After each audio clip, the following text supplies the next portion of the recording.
Alright, zoom out a little bit. There we go. I've got about 4 tablespoons of bacon fat, and I let it cool a little and reserve it in a little bowl in the fridge and use it as I need it. And I've heated it on high in this skillet to get it good and hot.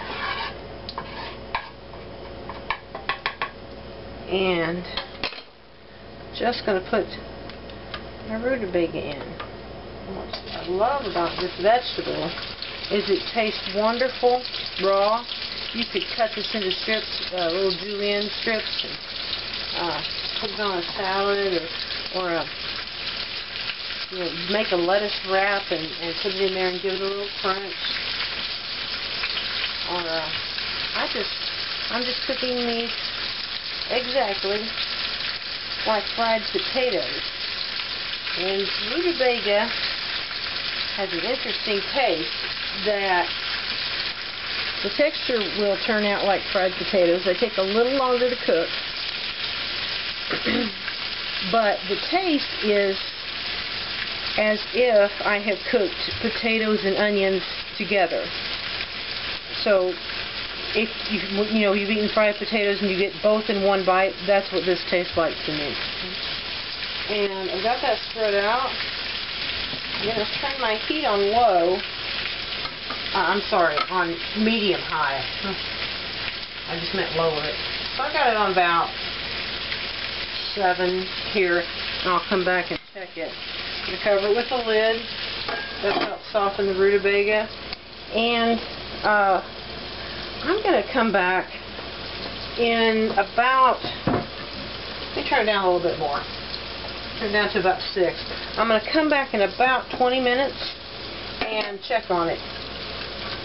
It should take longer than that to cook, but that's when I want to check on it and flip it and whatnot. There's the timer. And I will see you when we get back. Alright, my 20 minutes is up. I've got a serious spatula. This is great. I love them, but this is going to do some work. So, alright, these are browned very well on the bottom, and you can see they get a little more yellow as they cook. And I don't know why that is, but I think they're just blushing because they know they're that good. And that's probably what's going on. Alright. At this point I can feel with my spatula, but I want to maybe get a piece of this and show you. Let's see, can I get up here where you can see? Alright, there's my fork, and I can lay it on here, very loose fingers, and I can push just a little bit, and I want you to hear, I don't know if you heard it or not, but there's still just a little bit more bite to it than what I like. You can eat it right now. But I'm going to give it,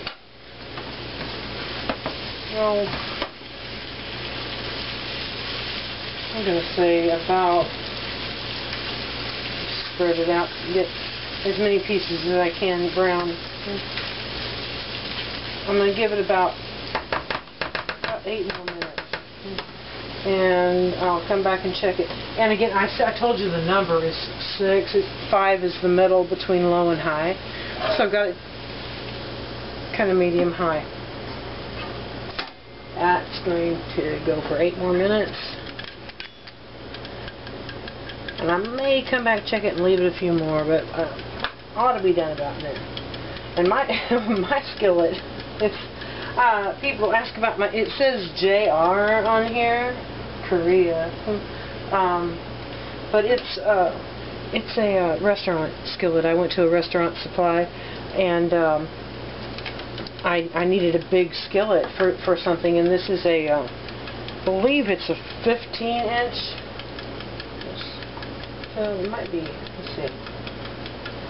Yeah, it's a 15-inch skillet, and anyway, it came with a lid, and I've had this probably, I want to say, 8 years, and it has a few scratches on it, but it's lasted longer than anything I've had, and I've had some pretty expensive stuff, and I had cephalon, and it came about the same age, and it's peeling off. This is not peeling, and I forget what this was, but I know I spent a few $100s for a set, and that was $14 for the skillet and the lid. So I encourage you to check out your local restaurant supply and see what they've got going on. I'll be back in 8 minutes. Thanks. Alright, our 8 minutes are up. I'm going to remove my lid. Steam from the lid dipping back down into the bacon grease. Make sure nothing's sticking in. It's not. And I just go with salt and pepper on this. That's about a teaspoon of salt.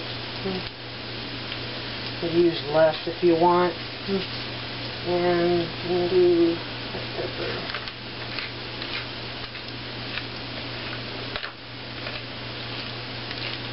And I'm going to plate this up. Alright, I've got these salted and peppered, and I'm going to get them out here on the plate. A little bit sticking here and there.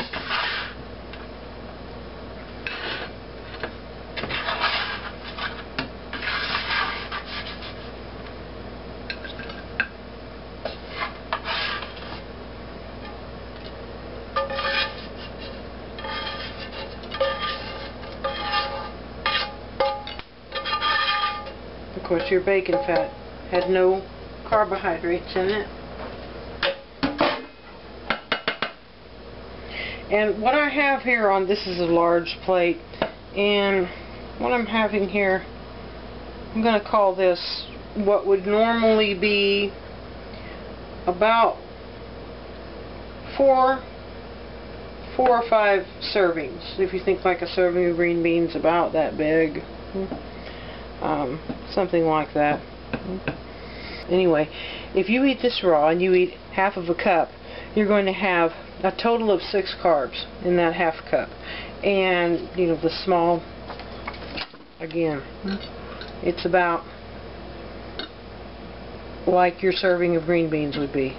About that much. A fourth of your plate. It's going to be a total of 6 carbs. 2 of them are fiber. So you'll have 4 net carbs in that amount. In the same amount of white potatoes, you would have a total of 11.78 carbs. 1.8 would be fiber. So your net carbs would be 9.98 of that much if it was potatoes. So because it's rutabaga, you're getting 4. You're getting less than half of the carbohydrates than you would in white potatoes.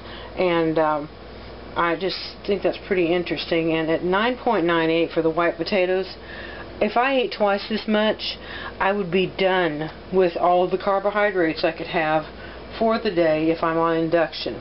This way, I can eat twice that much, and I'll have 8 carbohydrates, and I've still got 12 left on induction.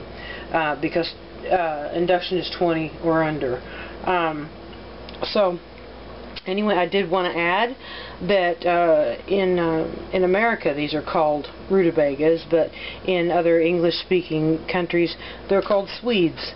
So anyway, that is how I cook rutabagas, and I've seen some other recipes. Since I have another one, I'll look around and see what I can find. I hope you all enjoyed. There's my fork just easing into it, and it's just, for me, just fabulous.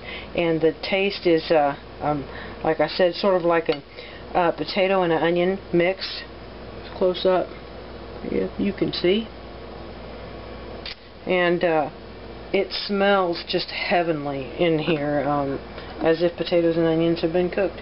Thank you for watching, and I'll come back with something soon. Bye. And close up.